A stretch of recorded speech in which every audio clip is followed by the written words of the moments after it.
Hello, everyone. I am Portia Bruner. Welcome to Portia Raw and Real, the podcast where we go just a little bit deeper into the conversation. One episode, we knew we had to turn into a podcast, but we literally ran out of time when mother and daughter were having some eye-opening conversations. It was the conversation that we had about attachment styles. There are 4 different types, and it really speaks to sort of the lessons you learn in childhood, how you interact with folks throughout the rest of your life. So ladies, thank you for a really great episode. If you didn't see that, go to portiashow.com, or just, I guess at this point, you probably Google Portia and attachment styles. You're gonna find out I'm a little meaner than I thought I was. Who knew? Go figure. So listen, ladies, quickly, thank you for staying. Let's talk about who you are and what you do quickly. Hi everyone, I'm Tajaron Lewis and I'm a data analyst originally from New Jersey. Okay. Dr. Ibby. Hi everyone, I'm Dr. Ibby. I'm a licensed therapist, dating coach, and social psychologist. Gotcha. Hello, everyone. My name is Manisha Holiday. I'm a publicist, community, and health advocate. Got it. Hi everyone, my name is Mertrice Torrey and I'm a registered behavior tech. And the mother and daughter who look like twins. Okay, so they're used to that. We are used to it. It took me a minute to get used to it, and now here we are. 4 attachment types, Doc. I'm going to list them quickly. You tell me what it means. Okay. All right. So it's all together right out the gate: secure, anxious, dismissive, avoidant, and fearful, avoidant. Let's talk about secure attachment styles. What does that mean? Secure, you're open and ready to receive and give love healthily. Okay. Anxious. You require a little bit more reassurance. You fear abandonment and where your partner might leave you. Dismissive, avoidant.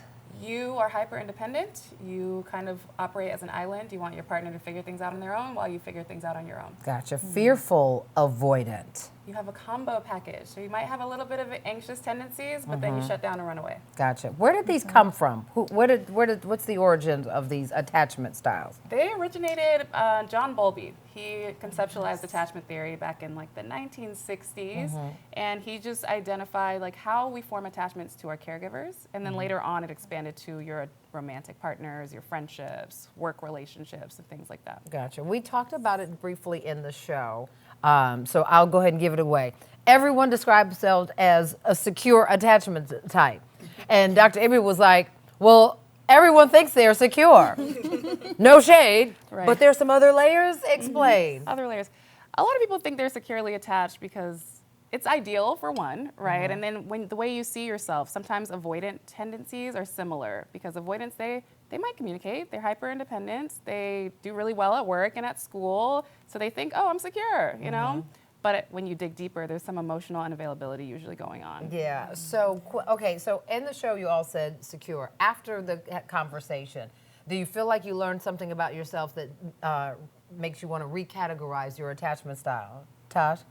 Yes, one of the avoidance, maybe the Dismissive, avoid. I'm very independent, but I feel like I don't push people away, so that's why I'm not quite sure that's where I fit. Gotcha. Manisha? I think for me, dismissive, being a fatherless daughter, I felt abandoned growing up, so I can be a little dismissive. But that's honest. Thank you Yes. for being honest. I would say the anxiety one. I find myself questioning myself a lot of the time. Even though I pretty much know the decision I'm going to make, I always double back. Yeah. How much of this has to do with what we saw, how our parents, and let me ask you this. How much did we learn from having a parent around or not having parents around? Because that's the case with everyone here, right? There's both versions of that. Right. And do attachment styles change? They can change. There's been research on that. My dissertation was on dismissive avoidant people becoming more securely attached. So there's opportunity for change. But I think at your core, what you witnessed in childhood and also how you were attuned to or not attuned to, right? So if there was a physically absent caregiver or if there was an emotionally distant caregiver, there's a chance that created some type of avoidance. And I think for a lot of people that happens, or maybe there was like a combination where you had a parent who was anxious and overbearing and like used you to, not use, that feels rude. Sought you out to kind of fulfill their emotional needs, right? So like you have to make sure like you're on your P's and Q's or else they're gonna be mad at you or else they're gonna throw a tantrum. They might not feed you that night. it might get that far. So I think anxious tendencies can come from that, because now you're afraid that if I'm not this perfect person, they're gonna leave my life. They're gonna shun me. And then which one did I miss? Maybe the combo package. The combo. I Yes. feel like, yeah. Yeah, so a little bit of both happening in the home. You might have one parent who's avoidant and one who's anxious, or you might have it all in one parent. Where Yeah. 1 minute they're avoidant, the next they're overbearing. What's your attachment style? Fearful avoidant. Okay, that's honest. That's honest. So listen, Taj, I want to come to you because we cannot run out of time to talk about how the show ended. But I want to come to you because you are the one who's bringing new life soon New into life this world. enters. What you saw in your family, how did that shape what kind of mom you want to be? So I grew up with both parents in the home. My parents have been married. I'm going on 40 years this year. However, I had one parent that was a dismissive avoidant, and one other parent. Like, I feel like I had one stable parent and one parent that I couldn't really rely on emotionally. So I knew when I have a child, whenever that happened, that I wanted to be that safe space because I felt that, and I felt the imbalance. Like, it's cool to have one that I can go to, but not having the other is still an imbalance. It's almost as bad as not having them at all in the house, if that makes sense. Yeah. And, you know, people are always like, you know, people who grew up with both parents, your dating will be more smooth. And I don't find that to be the case at all. Right. You're shaking your head no. You ladies, for you. And there was a bit of a cycle that you were trying to break, right? Yes. So, Manisha, you had your first baby at 15. Yes. And was your mother also a teenage mom? My mom had my brother at 18. Okay. Her first. So how did that translate into how you ended up raising your daughters? Because you have 3 children. I have right? 3 children. So my mom worked a lot.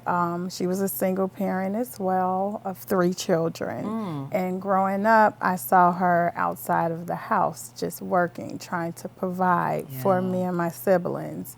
And so for me, I became a teen mom before even being a woman.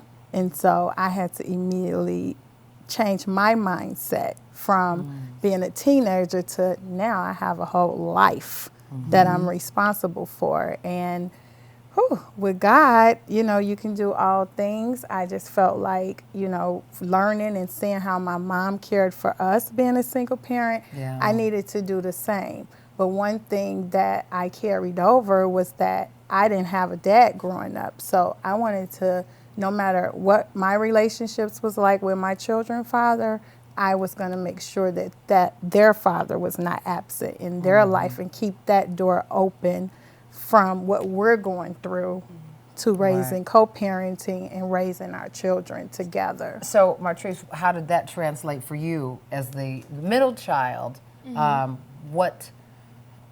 What was that like for you, and how has it impacted? Because you're a mom now too, right? Explain. So what I would say is, as my mom stated, she did kind of follow the same path as my grandmother, being a worker bee, going to school. She worked a lot. So there were times where it would just be me and my siblings. I have an older sibling. So we kind of became latchkey kids. And for me, being a middle child, I wasn't always as open as my older sibling, so I've always had a little bit of the lack of just attention from friends or family, and it kind of, for me, it translates to when I'm a mom, I'm a little bit more in my daughter's face. I love to be with my daughter. Like, it took 365 days for us to separate from each other. After she was born. You saw your child every day for the first year of her life? For the first year of her life. How about that? Okay, that's impressive. Yeah. But this is where things got interesting during the show, because all I did was ask lessons that you would have about, relationships, like intimate relationships with a partner. What advice would you have? You gave your mother this beautiful advice about what you want her to learn as a single woman, hoping to find, companionship, the one, so to speak. And Manisha, you turn around and said, I would hope that my daughter is, basically ease up on her daughter. Yes. And we all saw the eyes. You got to go back and see the episode. Martrice was like, I know she's not putting my... So help us understand. I say that because like Martrice just said, she didn't separate from my granddaughter for a whole year. And even now... Why did you feel some type of way about that? Because I felt like being with her every day, I saw my daughter losing a little bit of herself. Do you agree? Absolutely. Okay. And so I want her to, I want to see more of Martrice now that Milani is 3 years old. It's time for you to get back to yourself. You're a new mom. It's 3 years gone by. You can, let loose just a little bit. The anxious attachment I want to bring you into the conversation. And then it's the anxiety when she goes, right? You still get anxious when you leave? Oh, absolutely. We call iPads. We check locations. I call grandma. She's okay. She having a good day. Great behavior. Everything's cool. Perfect. That's attached. And that's not judgment, right? There's a whole new mom thing. But 3 years in, there's definitely an attachment there that sounds like it's tied to anxiety. There might be an underlying fear. You don't have to reveal it here, but there might be something that I can honestly say when I first had her, it was just a really big thing for me just to have my own, this is my own, this belongs to me and her dad. So it did become very codependent, and that's something I worked through on my own. That's honest. Even just sending her to daycare was a big thing for me because we had a nanny that we were spending a lot of money on just so that she can be in home with me while I work and I can turn the corner and look, but I have since released a lot of the codependency. There's still little things here and there, and there's always going to be something there because, that's my baby. Yeah. And I'm her baby, and she could be a little codependent too. I will say anxiously attached people, I always say they're the best lovers. Yeah. I always say they are. They will go above and beyond. Yes. Yeah, that makes sense. Yeah. So what do we, when we've learned our attachment styles, is there a particular sort of like, I'm this, so that makes me drawn to this, I'm this. In the show, you said you attract narcissists. Yes. And Taj, you said you attach toxic, just toxic people. Now, how do you ferret that out from? There's just a bunch of toxic narcissists out there in the world, versus your personality attracts that. Okay. Yeah. Usually, there is an underlying trauma. If you're attracting emotionally unavailable people, narcissists, any type of person like that, there is an underlying trauma that you are seeking out in that person. You are drawn to that for some reason. I think I know why. I won't say why. You don't have to say why, but I'm not gonna lie, mine was like, it's something you know what it is. You know what it is. It was the emotional something I was missing in childhood. I would say. Yeah. And I think for me, being a fatherless daughter, feeling abandoned, right? That just spilled over. I wanted that man, that father figure, of course, but then just to fill that void, like, it was abandonment for me. And we're attracted to what's familiar, whether it's positive or negative. We are attracted to familiarity. Wow. Yes. Nice. You just keep replaying the pattern until you heal and break it. So you're not going to change somebody else's attachment style, right? Especially when we're good and grown. But what if you recognize that you have an attachment style that is harmful to someone you love? What do you do? Like, do you just try much harder and go to therapy, or is it on the person who you love or who loves us, if we're the toxic one, to change how they interact? Well, first you'd have to be aware, like you said. So like you have to be aware of it and want to change. There's some people who are just like, this is who I am, accept me as I am. So you have to be with someone who wants to do the work, really. Got it. Any questions for Dr. Ibi, just from your own seasons and chapters where you are in your life? Your children are all grown. Yeah. You've got a 3-year-old, and you've got one on the way. Well, this conversation in and of itself is going to help me just to be aware. With dating and as well as how I raised my child. I don't think like, I listen to you talk about how you are your daughter, and I really don't see anything wrong with it, but I know it's like just being aware. Yeah. You don't want to lose yourself, so I'll probably be more cognizant to not lose myself in these first few years. That's good. Yeah. And for me, I think with the trauma, the past trauma, this conversation has really helped me feel more secure in knowing that the steps that I have taken, like therapy and learning coping skills, it has changed the narrative of my dating life and who I allow close to me to date. Yeah. Because I have There's seek nothing like self-help that. for Boy, myself. therapists, y'all out here saving the world. Yeah. My therapist had to really help me Yes. recognize why I was attracting the same kind of person. And boundaries. I have boundaries. Yeah. I didn't have boundaries then, but the Yeah. moment I seek therapy and learned about how important having boundaries is and then having coping skills to activate when you feel those things, Right. that just changed my life 100%. Yeah. Seriously. Do you, so let me just say, Dr. Ibby had me take a test, and it was really dating specific and before the show. And so you learned some things about me that kind of made me go, huh? Oh, yeah. Go ahead. I would definitely say, like, you have a bit of a combo package. Like, you feel a little bit conflicted, but your go-to is separate yourself distant. Like, I don't think you're checking in a lot, or you're like, oh, you're doing your thing, I'm doing my thing over here, too. So I think you, like, have the fearful avoidant, leaning more avoidant. Yeah. Interesting. Yeah. And I seem so secure. Because I'm like, oh, yes, just talk to me. Tell me everything. I will fix everyone's. Oh, this is what I do. But But yeah. if you don't hear back from them, you're like, okay, I'm going to go on with my day. Yeah. You don't even check in. You got to check in, Portia. Gotta check in.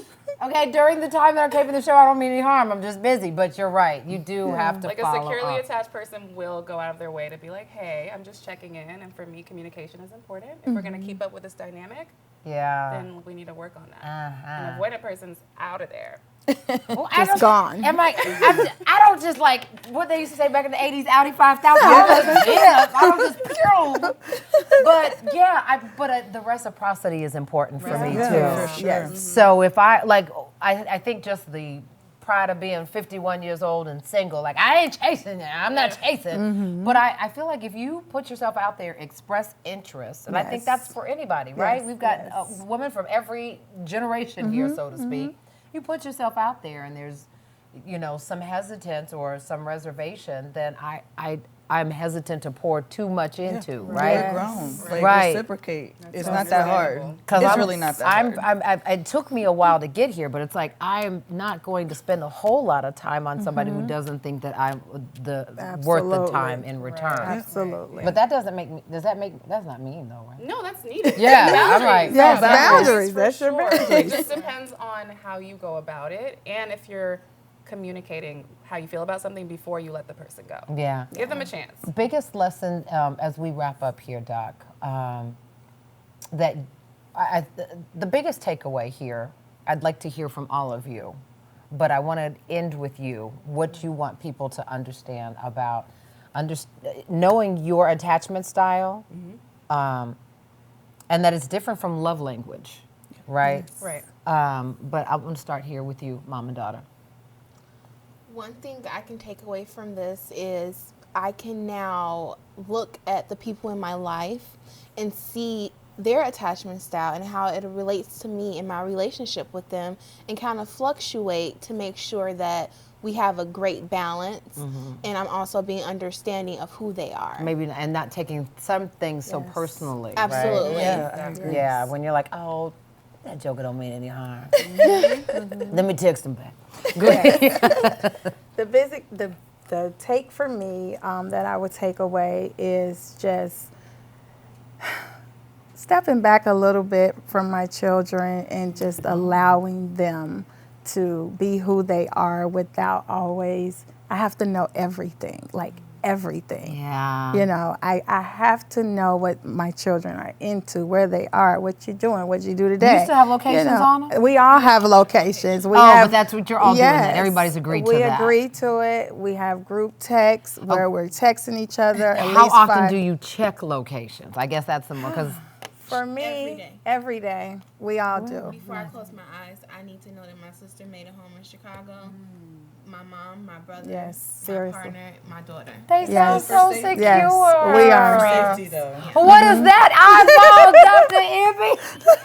Oh God. Yes. What happened here? Yes. What happened? Well, we can unpack that somewhere Yeah. else. But It's not that something nothing happened. Because to me, I kind of get the whole just wanting to check in. It's the times that we're in and you just don't know. Like my oldest daughter, she's going to be 30 this year and she's in Chicago, right? Married. And newly married, like we want to know, like, And I is can't she call her all okay? day. Well, I kind okay of feel with like it, newly it's married means fine. okay, good. She got Yeah, good marriage. she does. Yeah, She but really I does. can't call her all day because I Yeah. want to give her opportunity to enjoy Yes. the moments of her marriage. So We don't wanna sometimes me overdo just it. checking is my way of saying, okay, I checked on my sister today. Yeah. She doesn't know. They Like just I do used that to on their talk to own. her Gotcha. every single day. I talk to my children every single day, maybe 4 or 5 times a day. We talk about 8 or 9 my times. Lord. Yes. Mama, I'm sorry. I'm telling you. Lord. But the oldest Oh, daughter, gosh, Mom, I'm sorry. since she's been married, I have where I talk to her on Sundays. Sunday, I make sure that So I you communicate hear why with she her. didn't leave her baby for the first 365 days, right? Am I not Right. I see Like what happened. that just all made sense. Yes. I mean, I boohoo cried when it was time to go back to work, but I was Yeah. like, somebody hold this kid. I was like, I understand why, Yeah. but I do think that's where some of the codependency, like you said, Yes. the anxious attachment, yeah. interesting. And Taj, you spoke on it in terms of how it's going to, kind of help you Yeah. understand folks. But I wonder, was there anything else that you learned today that made you go, My takeaway is just that everybody's parenting style is different.